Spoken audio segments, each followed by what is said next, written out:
中方将继续坚定维护自身主权和权益。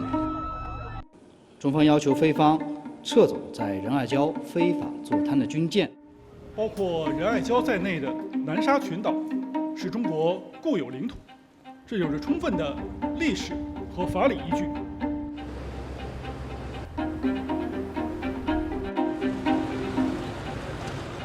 任何外国不要指望我们会拿自己的核心利益做交易。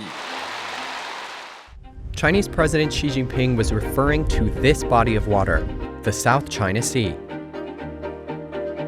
Hundreds of thousands of square miles of water, littered with rocks and islets that grow larger and larger with each passing year. Why does China want to control the South China Sea?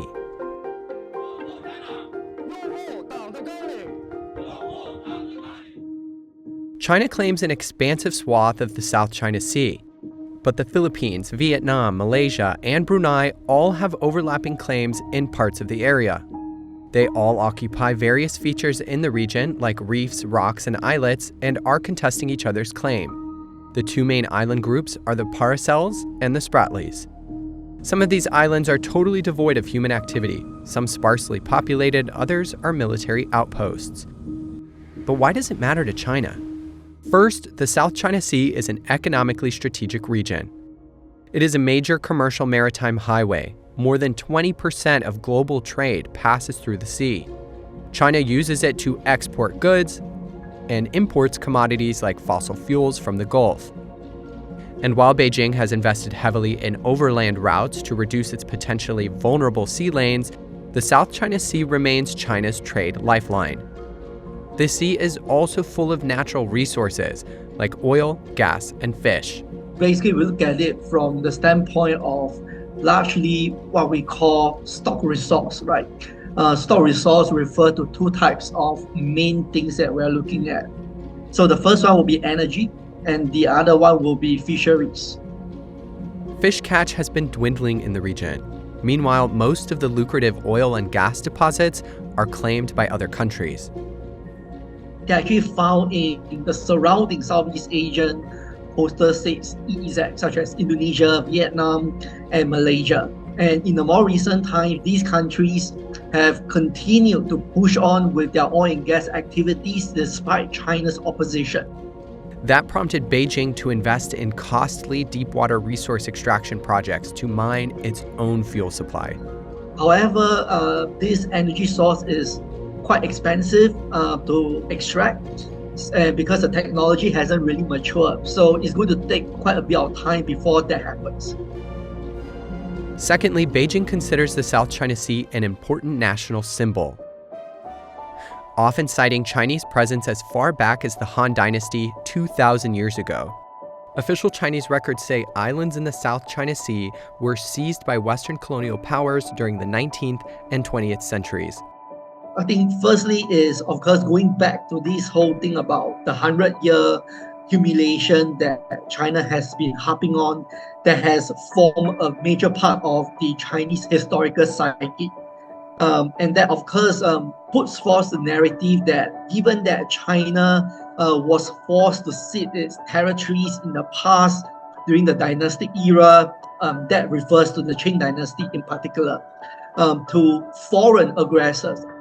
But it was not until 1947 that a Chinese regime laid claim to part of the South China Sea, publishing a map of islands encompassed by an 11-dash line. The People's Republic of China assumed power in 1949 and perpetuated the claim, only removing 2 dashes on the map. Today, it is better known as the 9-dash line. So based on that narrative, China has to secure its national sovereignty, territorial integrity, and rights. So that psyche has somewhat seeped into the Chinese public discourse in the more recent decades.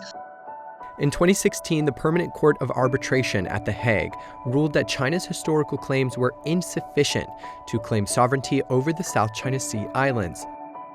Beijing does not recognize the court's ruling.